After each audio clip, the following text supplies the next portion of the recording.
Yo, what is up guys? Partywaffles here, and today I'm making you guys a War Within Season 1 Frost DK PvP guide. My name's Partywaffles. For those of you that don't know me, I got rank 1 as Frost and Unholy last season, and I'm going to take you guys through Frost today, okay? So the first thing I'm going to do is I'm going to explain the talents, and then I'm going to explain the builds, and I'm going to basically tell you everything you need to know, right? There's going to be 2 builds, Dual Wield Frost and Two-Handed Frost. So I'm going to show you a Riders and a Deathbringer version of the Frost though. And yeah, let's get right into this. So there's going to be a beginner explanation of all the talents, not explaining the build, just explaining what all the talents do, everything like that. So I'm going to have chapters in the video. So for the beginner part explanation here, if you don't need that, you can just skip right to the next chapter for the builds, explaining the builds. And yeah, so let's get right into this thing. On the first side here, we'll start on the left side. We have Icebound Fortitude, which is a big defensive for us. We have Death Strike, which is our heal. Raise Dead, which summons our pet. Cleaving Strikes, which is a super important ability here, okay? So what this is going to do is it's going to make our Death and Decay, when we're standing in our Death and Decay, or when we walk out of it for a couple 4 seconds there, we can still hit multiple people with our Obliterate, okay? So write this down in your head. This is important. Multiple people get hit by Obliterate out of Death and Decay or in Death and Decay when you have it.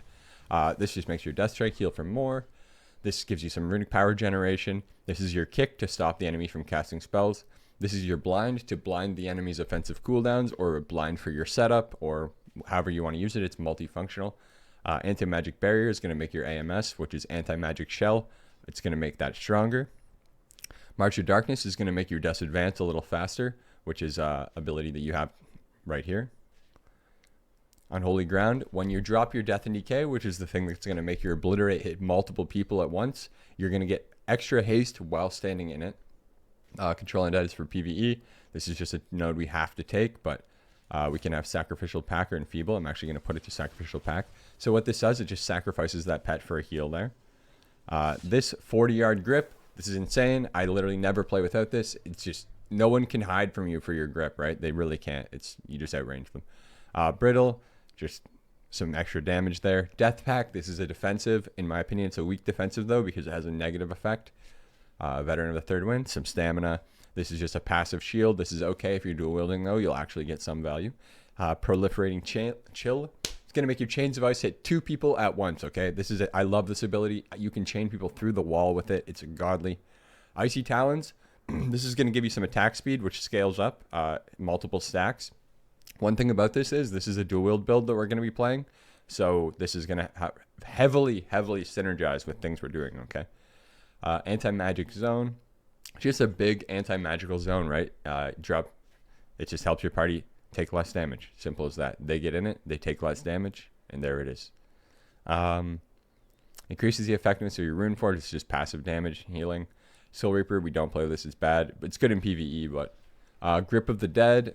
This is just going to be a slow for your D&D basically. Wraith Walk. It's going to be a Root Break. To Root Break mobility ability right there. This just buffs your anti-magic zone. This is a stun, but you need to play this in order to play the silence that we play, so this is kind of mandatory. This right here, Gloom Ward. So one thing I forgot to mention in the last the Unholy guide about Gloom Ward is that Gloom Ward is really good with like Disc Priest, okay? Because Disc Priest healing is just big shields. So if you're playing with a Disc Priest or something, you're going to want to make sure you're playing Gloom Ward. Also, if it makes your anti-magic, your shell, makes your AMS also heal and take more damage, or sorry, increases the absorb rather, but this will make it increase healing. Let's see, next row here we have suppression, just passive defensives. Unholy Endurance, another defensive right here. This makes our Lichborn into a strong defensive CD, 15% damage reduction to magic and melee, okay? Magic and physical damage. Blood Draw. This is a pretty good heal. You know, when you drop low, it heals you.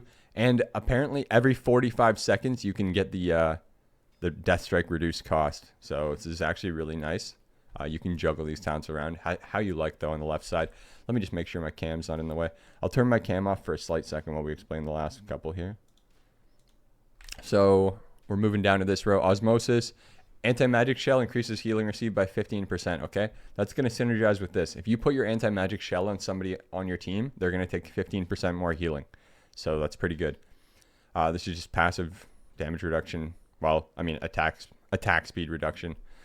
Your chance to critically strike is reduced by 3%, armor increased by 6%. Again, just another passive defensive here. Passive defensive. This right here, another passive defensive when you get low HP. Bestial Shell, it's going to put, when you cast AMS, it's going to put them on your teammates, although it's going to be a lesser version of it.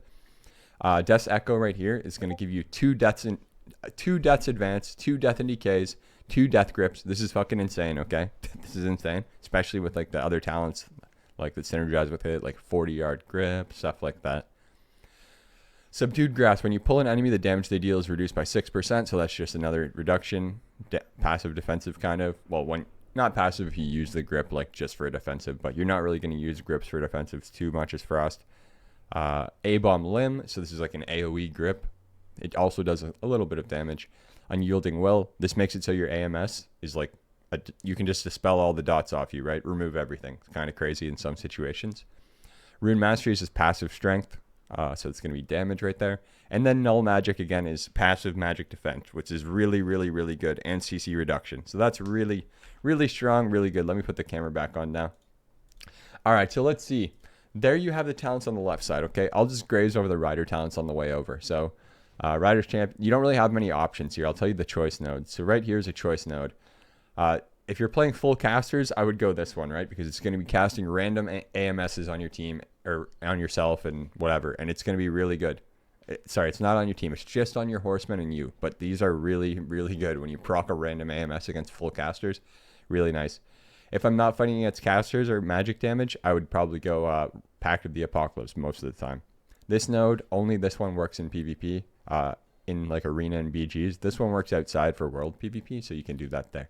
But yeah, it's going to be a death charge angle there. And then right here, you can choose either one of these. The thing about the Riders is it doesn't change your playstyle, okay? It doesn't change your playstyle. It's just like passive stuff, extra damage. The one thing, you can shatter Trollbane's Chains of Ice for big damage. That's one thing you can watch for, but you basically just play it. You don't really have to play around the Riders at all. So on the right side here, we'll take a look at everything here just to explain how the talents work for you guys. So we got Frost Strike, which is just your spender, Obliterate, your builder, Howling Blast, your dot application, Everfrost, just some damage for your Remorseless Winter, more Howling Blast damage, more Runic Power, increased Frost Strike damage, passive, well, not really passive strength, but it's kind of passive because anytime you Frost Strike or Death Strike, it's going to give you the stacking strength, so it's going to be passive, but you kind of want to just keep it up. Sorry, my cat's going crazy right now. Ghost, get that. She looks like she's going to jump on my computer. Okay, we're good.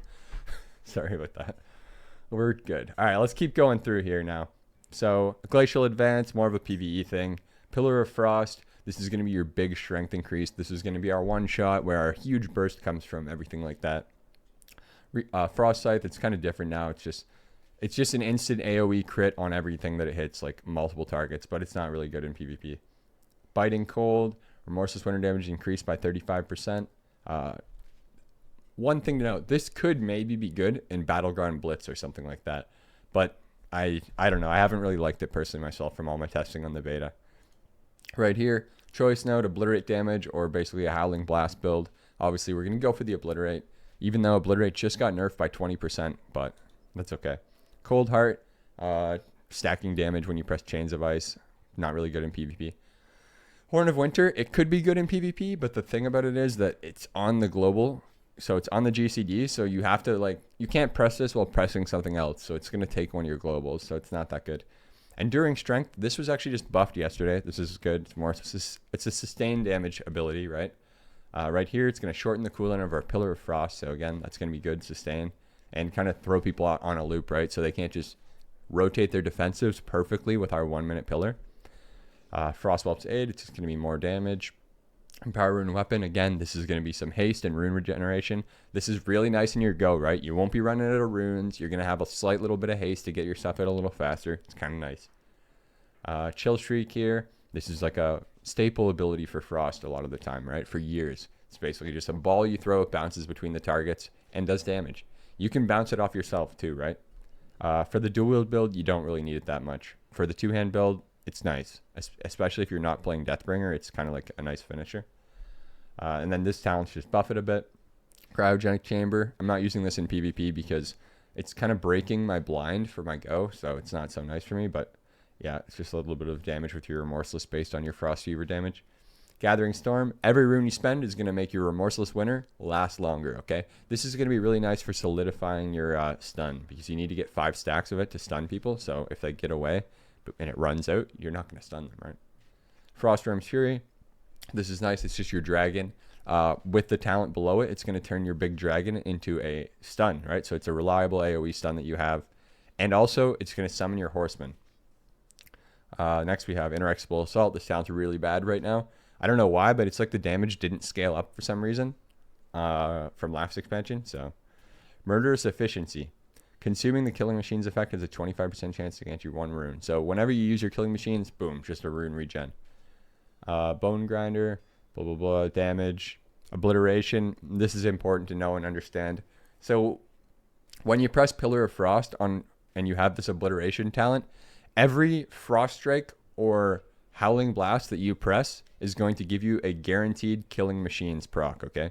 Killing Machines proc means your Obliterate is going to be a guaranteed critical strike, the next one you cast, okay? So it's going to be Frost Strike, guaranteed Obliterate. Frost Strike, guaranteed Obliterate crit, right? And so on and so forth, back and forth. Arctic Assault, this is just going to passively apply your Shoot Glacial Advance, which is going to do some damage, but it's also going to passively apply your Razor Ice for us for the Shattering. So the next row, we're going to go down right here. Smothering Offense, auto attack damage. It synergizes really good with Icy Talons and Dual Wield, right? Dual Wield, Icy Talons, and attack speed and all that stuff. Go attack, auto attack damage increase, go together really well, right? Like, they synergize. Next thing, Icy Death Torrent. This actually just got nerfed a little bit, but it's still all right. Your auto attack critical strikes have a chance to send out extra damage, right? Cleaving damage in front of you. The Long Winter, if you're playing a decent chunk of crit, you're going to be able to extend your Pillar of Frost. So, let's see. Avalanche, this is going to, it's going to do a little bit of damage when we press our Howling, when we use our Rhyme proc, which a Rhyme proc is when your Howling Blast is lit up, okay? If your Howling Blast is lit up, that's a Rhyme proc. So that's basically the only time we're going to be pressing Howling Blast, more or less, is this build. But what's going to happen when you press that is Avalanche is going to come down, and it's going to apply Razor Ice stacks, which is a stacking more damage for us on the target. And once we get to 5 Razor Ice stacks, which are going to be applied via Avalanche, Arctic Assault, and our weapon, once we get to 5 stacks and we press Frost Strike, it's going to consume it for extra damage, okay, via Shattering Blade. And then on the right here, we have Icebreaker. This is going to buff our Howling Blast damage. And then we have Hyper Pyrexia, which is going to just put, when we Frost Strike, it's going to leave a dot. Sometimes it's good, sometimes it's not. Depends how big the Frost Strike was that it came off. And then Breath of Tindergosa, which actually has its play in this expansion right now. So Breath of Tindergosa, it's just going to continuously breathe fire on them, taking your runic power. And as you build the runic power, it'll keep going, right? But if you Frost Strike, it's going to stop because it's going to run out of runic power. So that's basically just an overview explanation of the talents. Now that we understand how all the talents work, we're going to take a look at the builds here, okay? So welcome everybody. Made it through. If you just skipped this part, hello. So there's a couple builds I'm going to show you, okay? They're both going to be mainly Rider, but I'm going to show you the Deathbringer version of the two-handed one, okay? So the main build I'm going to show you right here is this one, okay? On the left side again, you can juggle some stuff around to fit your needs, okay? So say you're into full casters and you want a Vestial Shell, you want maybe this. You can juggle the stuff around to counter spec what you need, all right? Nothing on the left side is super like solidified or set in stone. If you want A-Bum Limb, you can get A-Bum Limb. I have A-Bum Limb for the other builds, but so the way this build works is this is a dual wield Riders of the Apocalypse sustained damage build, okay? You got all the dual wield talents. You're basically just going to be in there more or less pressing 2 buttons. Howling Blast, we don't have the Howling Blast damage, so it's basically going to be like Frost Strike and Obliterate is your damage. Cleaving obliterates in your Death and Decay, and then big Frost Strikes, and that's basically going to be the gist of your damage. Cleaving and single target. You're going to have a lot of damage like that. You're going to want some nice uptime, though, to try and maintain your auto attack stacks and everything like that. But that's pretty much the gist of this build, right? So I'll show you this build, and then I'm going to show you the next build really quickly, and then I'm going to show you the Deathbringer variation, and then I'm going to talk about PvP talents, and then we'll go on to the next part. So let me show you the next build now. So this one right here, this is the two-handed version, okay? This is the two-handed version.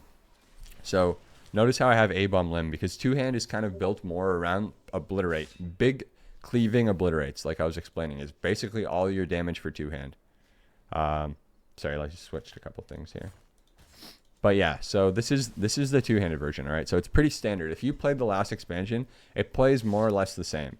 So it's a two-handed Fallen Crusader build. So you're going to have Fallen Crusader on your weapon. You're just going to play around your big goes, grip them in, do your blind, do your Pillar of Frost one-shot, and then you got your chill streak. So it's going to be like grip them in, blind, pillar, chill streak, do your thing, right?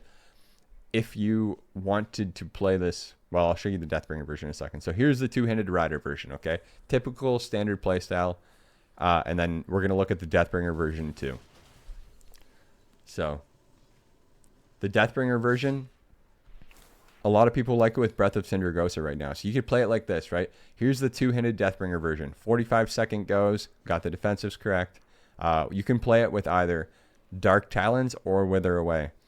If you're in BGs, Wither Away is really nice. So what I was doing, because this is a big bursty build, right? I was playing it like this with the Deathbringer and BGs.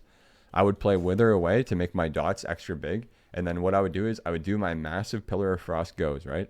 And then in between my Pillar of Frost goes, I would just like dot people. Just dot people up my Frost Fever with this on so that I could have huge damage in between. And I was actually topping the meters like that. But you can play either one of those depending what you want.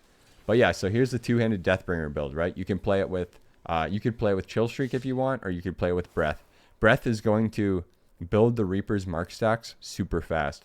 And even at the other one too, right? Like with the Horseman. If with Horseman, for some reason you really wanted to play Breath instead of the Chill Streak, it's a super easy switch, right? It's just these two talents. We're just moving them from Chill Streak to Breath. So with Horseman, I was playing Chill Streak. With Deathbringer, it was Breath. So there's two versions of the two-handed build for you. They're going to be the same playstyle though, right? Grip them in, either Pillar of Frost, Chill Streak one shot, or if you're Deathbringer, grip them in, Pillar of Frost, Breath one shot. And that's pretty straightforward. So there's those three builds there. Again, the main build is going to be the dual wield build. Since two-hand Obliterate just got nerfed. Although a month from now, the Deathbringer is getting buffed a bit, so Deathbringer could be even nicer a month from now. But yeah, I just wanted to show you guys all three of those builds there. So let's talk about PvP talents now. So we have Death Chill right here, which is like an AoE route. Personally, I don't play this too much. We have Delirium, which is really nice. I play this a lot into like, say, Warlocks with their port. Evokers, because the Evokers will fly the people away constantly. Mages for their blinks. Anything that has a lot of mobility, you can kind of chop the mobility down at the legs with the riders. So Shroud of Winter. This is kind of niche ability, but nice. Enemies within 8 yards become shrouded in winter, reducing the range of their spells and abilities by 30%. You can use that sometimes. Dark Sim. You could use this to make plays, right? Like you can steal a bubble, you can steal a clone. This is a nice ability, fun ability, has multi-uses, but you can only steal things that cost mana. So Bitter Chill. This is decent. It'll lower your opponent's haste, and when you Frost Strike, it's going to reduce, or sorry, not reduce.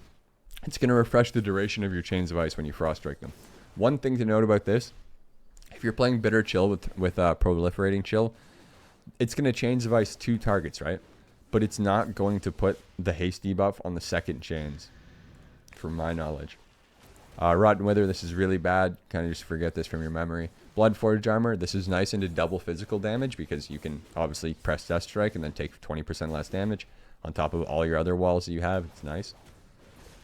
Next thing we have here is Spell Warden. So Spell Warden, you can put your anti-magic shell on your teammates, right? Say you want to eat a trap for your teammate, or you want to eat a CC, your healer's going to get cloned, whatever it is. You want to eat a Hodge, anything you want to do. You can immune on your healer with your own shell. Also, you can put it on your teammates so they take more healing. Dead of Winter, this is like mandatory, basically. This is going to make your Remorseless Winter into a stun, right? Our Remorseless Winter isn't our DPS button. It's our utility stun button, okay? It is our CC button. Next thing we have here is Strangulate. Pretty straightforward. It's going to be Silence. We're going to basically play this all the time. So the two that I'm pretty much playing baseline are these two right here. Maybe there's a world where I wouldn't play this if I had a super reliable stun on my team all the time. But even for in-between goes, it would still be nice. But yeah, so the next thing we have here, and then this is the Flex Town. You can just play whatever Which everything I just explained, all those situations, you're just going to play, fill the slot with the flex talent, whatever fits the situation you're in the most. So that's all the talents and the PvP talents. The next thing we're going to talk about here is stats and everything like that. So for these builds, here's the thing, right? For this dual wield build I just showed you, don't look at my itemization right now because I have it mainly set up for Unholy. So this is what we're going to do. For the dual wield Frost build, all right? Crit, all the stats are good for these builds, okay? Crit's better for dual wield than the other builds, but if we'll talk about this dual wield first because this is the main build that I'm telling you guys is most likely the best, okay? After the nerfs to Obliterate. So this build right here, the dual wield build, we're going to play crit mainly, okay, guys? We're going to play crit, and then haste and mastery are also good, okay? So crit, haste, mastery, or you could go crit, mastery, haste, right? But it's going to be nice with some haste for sure, especially with the attack speed and everything like that. So first you want to go crit, and then haste and mastery, okay? For the dual wield build. Simple as that. For the other builds, right? The two-hand build. So for the two-handed horseman build, you can go haste mastery. You can get haste pieces and fill up the pieces you can't get haste with mastery, or you could go like a split of, you could split your haste and mastery, or you could go more mastery and a bit of haste.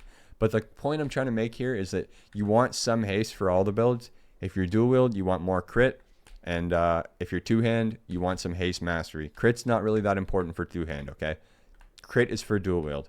But if you're playing the two-hand builds, it's haste mastery or mastery haste. All right, so there's the stats for all the builds you need to know. In terms of sockets and everything like that, we're going to have the Algari gem, right? There's 2 Algari gems we can choose from, which is going to be a special red gem that you can only have one of. There's going to be one where when you get out of snares, it's going to make you do more damage. And then there's going to be one where when you get crowd controlled, like stunned or something like that, you're going to take 5% less damage, okay? I opted to go for the 5% less damage one when getting stunned. So it's like a defensive. So I'm not going to be worried about dying so much. If you want the other one, you could go the other one. In terms of other gems, just literally go whichever gems line up with the stats you're trying to get from the stats that I just told you, okay? So one key thing about gems, though, is that the gems that have 2 stats on them, right? Like, say, haste mastery or crit whatever, crit haste. The gems that the multi-stat gems have more total stats than the single stat gems. So don't just get like a flat crit gem or something, right? You'd want like crit haste or crit mastery. Just get the multi-stat gems that put you to the stats that you're trying to get, okay? And all right, I'm going to show you guys my enchants really quick and just tell you guys what to get. Remember, don't just look at my stats here. Like, just listen to the part about stats I just told you right before this and just get with those stats because, again, I'm an unholy main, so I'm going to be using my unholy gear for Frost, but I'm just telling you guys what's best. So, enchants, let's go right here, right? So, we got Cloak. I chose the Leech one because it has a healing effect, too. Every 5 seconds, you get healed out of combat, which I thought might be good in BGs. If you don't want that, you can just go speed. It's fine. Bracers, I got 1,000 speed. On my weapons, so this is super important for dual wield, okay? We're going to have Rune of Fallen Crusader on one, and we're going to have Rune of Razor Ice on another one. The Razor Ice is really important because that's going to build the Shattering stacks for us, or the Razor Ice stacks, so we can get the Shattering Blade. Big Frost Strike hits, all right? Next, we have Pants. So a Pants right there, that's the enchant. I'll pop it up what it's called on the screen for you guys. Boots, we got Scout's March. And then here, so on my rings, I actually have Cursed Haste, okay? So what that's going to do is it's going to leech some of my versatility down and put my haste up, okay? So again, I have this for Unholy. So what I would do for you guys is I would just use, since I told you guys crit is the best for the dual wield, then I would use the enchant called Radiant Critical Strike or Radiant Crit or something. It's called Radiant. It's not called Cursed. The Cursed is the leech one. If you use the Cursed Critical Strike one, it's going to drain your haste to give you crit, which we also want haste. So don't use the cursed one. Use the radiant one. And then for trinkets for Frost, it's going to depend, right? It's going to depend. If we're playing a big one-shot build, then we're going to use the on-use trinket because it has, it's a 1-minute cooldown, so it's going to perfectly line up. But if we're playing a sustain build like this dual wield build right here, we're going to use the proc trinket because we're going to have damage a lot of the time at random times, and it's going to give us haste, it's going to randomly proc, and it's going to be good. It's going to have more uptime than the other one. So we're going to go with those trinkets. So down the road a little bit, we're going to be able to get a tier set, okay? We're going to be able to get a tier set that has a special 2 and 4 piece effect, which is going to be this. Your runic power spending abilities deal 8% increased damage. Consuming runic power has a chance to increase your strength by 10% for 8 seconds, okay? One thing to note is that these are nerfed in PvP by 50%. Although for Frost, I still think we're going to use this because the pieces are good, right? What did I just say? For all the stats are good for us. Like, they're all good for us, and they have all the stats, right? Except for verse. And you don't. If we could easily drop a lot of versatility by just going the 4 set, like these 4 pieces, right? And we're gonna drop versatility later on, anyways, for more damage. So that's an easy route to get that. So keep your eye open for the tier set for Frost. I would definitely make this for Frost. I think for Unholy, not the case though, right? I'm not making it for Unholy. It's really bad for Unholy. So that's the 4 set right there. The only other gearing thing that you really need to know is about crafted items. So crafted items, okay, the way they work is you can have 2 embellished items. What that means is it's basically a special effect on the item, right? For instance, one of them, when you're above 80% HP, your critical strike is increased, all right? So it's effects like that, and you can have 2 of them. I don't know which one is the best yet. I don't know. I'm going to have to figure it out the first week. So if you come to my stream, twitch.tv/partywafflesx, I will let you know what it is the first week. But yeah, so crafted items, basically, eventually we could craft every single piece if we want, right? But only 2 pieces will have the special embellished effect. After that, the point of crafting is basically you can choose whatever stats you want on the items, right? So say I'm full conquest geared and I want to drop some versatility, and my bracers are haste verse, right? Well, I could craft some bracers that are only mastery, and it's a shit ton more mastery, or I could craft some that are like haste mastery, vice versa, right? So that's a way of dropping the stats and kind of getting to the items and the stats you want. Basically like reforging, essentially, if you played back in the day. But yeah, so that's the deal with the crafted items. All right, guys, the next thing we're going to touch on here is defensive usage. So let's talk about it. So right here, Sacrificial Pact, that's a little heal you can use right there. Wraith Walk can be used defensively to like get out of a route, to run around behind a pillar and get out of the middle of the map versus casters and hide if you need to. Anti-Magic Zone is just a huge defensive you can use. Everyone can stand in it. You should use this every time a big cooldown is pressed. You just press this for your team, right? Super important.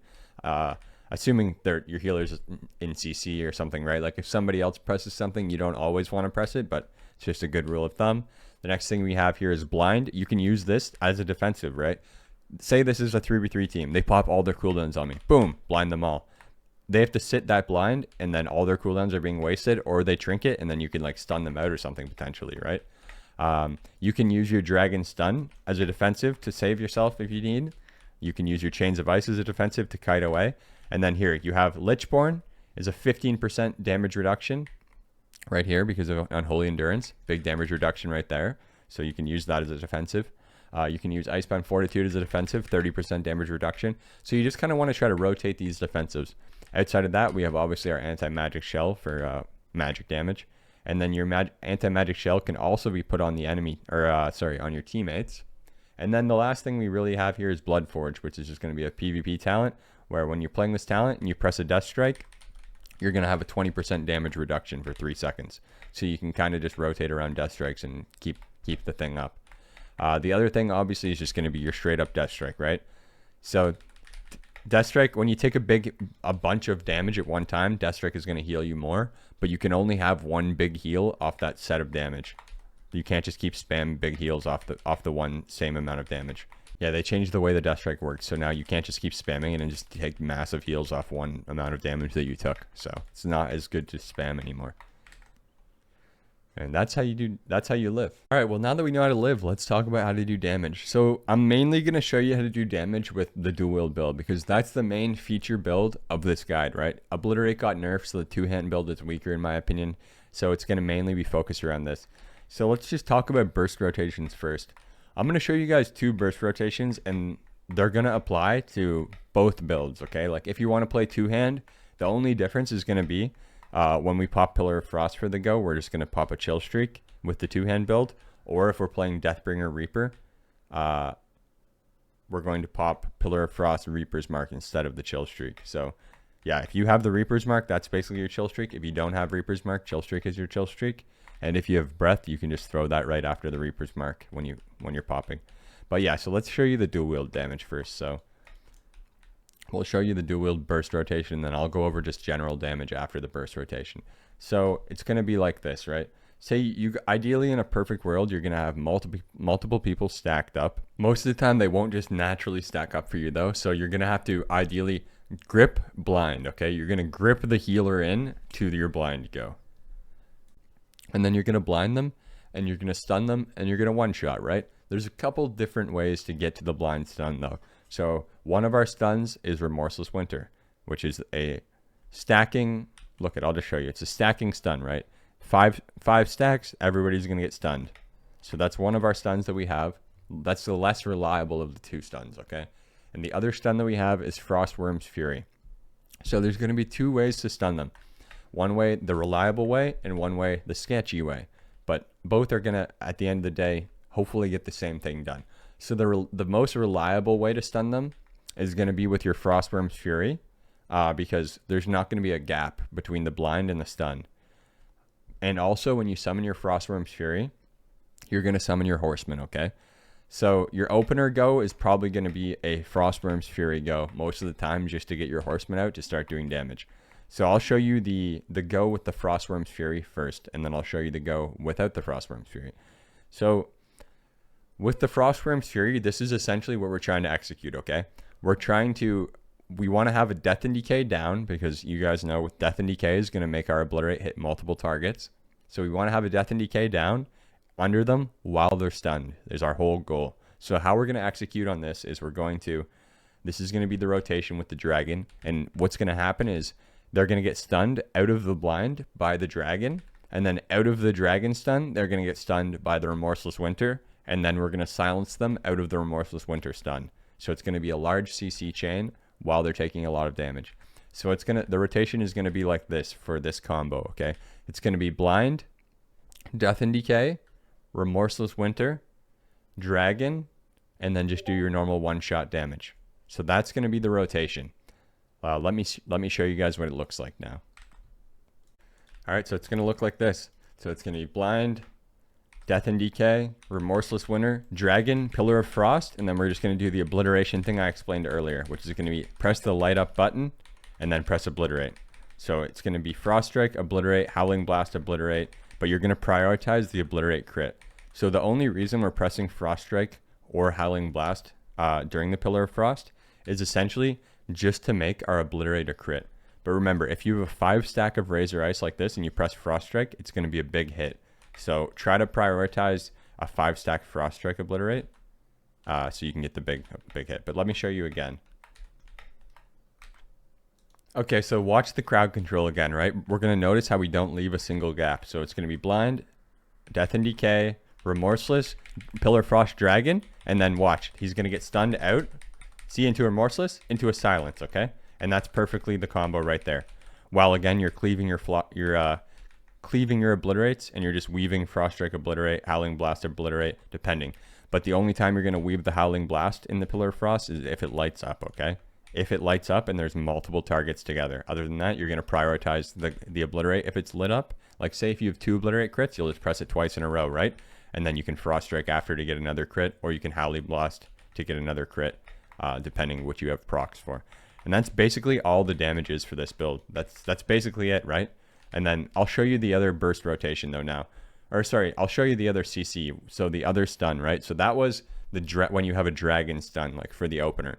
When you don't have a dragon stun, it's going to be a lot more straightforward. It's going to be the same sort of Pillar of Frost rotation, right? Just weave between Frost Strike obliterate and Howling Blast if it's Rhyme proc. It's going to be the same rotation for that with the D&D and everything.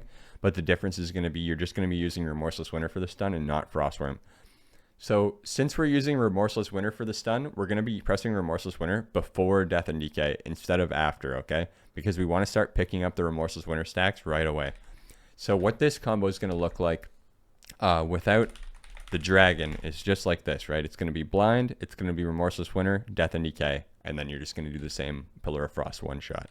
So It's going to look like this. You're going to silence out of it, of course. So it's going to be blind, remorseless winter, death and decay. As it gets close to 5 stacks, pillar of frost, howling blast, frost strike, obliterate, frost strike, obliterate. Just do the same thing, right? Prioritize the obliterates. If there's multiple people stacked, you can press the howling blast if it lights up, but prioritize the guaranteed killing machine, critical strike, obliterates. And that's basically it, right? That's basically it. So if you don't have your dragon, you're going to do less damage, obviously, because the dragon summons the horseman for you. So that's how you're going to do the burst rotation without your dragon if you're just doing your 30-second go. One other thing to note is my Blood Fury, my Trinket, any procs or on uses you have, anything like that, we're going to put them into our Pillar of Frost, and they're just going to proc. We're going to use all of our damage with the Pillar of Frost. I have my Empowering Weapon bound into the Blinding Sleet, so that when I blind, I can get globals faster to get all the buttons out in the blind that I just showed you in those 2 combos. So that's basically the 2 combos. If you're playing the 2-handed builds that I showed you before, the only difference is going to be when you do your blind, stun, Pillar of Frost. The first global you're going to press after Pillar of Frost once they get stunned is going to be Chill Streak if you're playing the Riders one. Or if you're playing Deathbringer, it's going to be Reaper's Mark. So that's the only difference. You're just going to slot in a Chill Streak or a Reaper's Mark depending which of the builds you're playing and which finisher you have. So that's going to be the difference there. If you're playing Deathbringer, the 2-handed Deathbringer, and you have Breath, then after you press Pillar of Frost, Reaper's Mark, you can just press the Breath of Cindergosa right after, assuming that you have the runic power for it. So, and that's just going to build your Breath. That's basically just going to build up your Reaper's Mark really fast with the Breath of Cindergosa. But the rotation is the same minus those 1 finisher, right?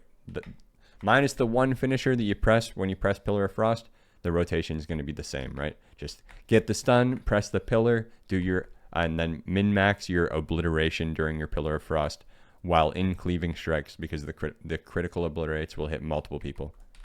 So that's basically how you do damage, right? Outside of your go, it's just going to be like this, okay? So outside of your go, your just normal damage rotation is going to be, again, Remorseless Winter is just your stun, so you're not just going to be pressing this for damage. It's literally just going to be, have your Howling Blast, Frost Fever on the target, and then you're just going to basically use Obliterates, and you're going to prioritize Frost Strikes, okay? Because Frost Strike is going to do more damage than Obliterate, especially with the big Shattering Frost Strikes. So you're going to prioritize pressing Frost Strike, and it's also going to keep your stacks of Icy Talons up. It's going to keep your Unleashed Frenzy up by doing that. And then, yeah, so just weave your Frost Strikes, weave in the occasional Obliterates, and then if your Howling Blast lights up and you have multiple people around you, you can press it. If it lights up and they don't have their Frost Fever or their Razor Eye stacks, you can press it. Or if it lights up, like, I'll give you another example here. If your Howling Blast lights up, I'm trying to get a proc. Come on, Blizzard, give me a proc. Okay, dude, there we go. Okay, so if you get a rhyme proc like this, what you can do is, say I'm hitting these 2 people and the healer's over here. You can just throw it on the healer, and then boom, you get a stack of Razor Ice. So what you can do is you can use those rhyme procs to maintain your Razor Ice stacks on the healer outside of the go. So say you want to grip the healer in later, and then they'll already have stacks, and they'll be taking more damage, and you can do the Shattering one shot. Yeah. So remember, you have the combo. You have the Dragon into Remorseless combo, and you have the just plain Remorseless combo, or you can just throw the Dragon sometimes defensive, right? You can go off script occasionally, but yeah, you basically have those combos. Those are the ones you really need to know off the bat. Sometimes you're going to go off script, right? You'll just maybe throw a Remorseless, just sneak in a Remorseless without a blind, right? Get a couple stacks, grip the guy in. You can go off script and figure some stuff out, and it kind of just takes some finesse. But yeah, with this dual wield build, you're going to have so much sustain damage. You got a lot of burst. It's very straightforward. I think a lot of you guys are going to enjoy it. Again, I'll link the 2-hand builds just in there just in case, but I do think 2-hand is much worse. I don't know if it's much worse, but since the 20% Obliterate nerf, it's definitely worse. Like, Frost Strike is going to be your top damage as this build, so it doesn't take a big hit from the Obliterate nerf. And there you have it. So that's how you do damage. Let's move on to the next part here. I'm going to show you guys some gameplay really quickly of some dual wield Frost, so take a look at this right here. You just made my day / week / month. And yeah, we just broke a record, so it makes me feel good as a streamer. Makes me feel very nice. It's a good time. Makes me feel like we're progressing, right? Which is always good. So Thanks again, everybody. I'm gonna try and give you guys some good ass content today, and yeah, let's get after it. Killing Mr. Touchy Priest.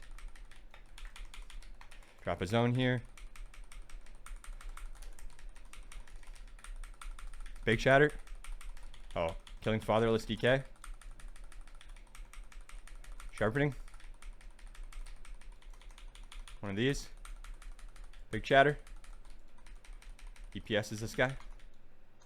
Ramping up. Here we go. My turn. Oh, he silenced me. Wait, that's actually gonna fuck me. Kill him! Nice, dude. Nice. Okay, wait. I'm gonna open this emote live on stream for you guys. Let's see. All right, guys, and there we have it. My Season 1, The War Within Frosty Gate PvP guide. If anything changes down the road, I'll make updated builds for you guys. No worries. But if you guys want to see me play this live, you can check me out at twitch.tv/PartywafflesX. I stream full-time there for the last many years, and I will continue to. So come check me out. If you guys like the video, drop a like, comment, and hit that subscribe button. And I will see you guys in the next video. Peace and good luck on Tuesday.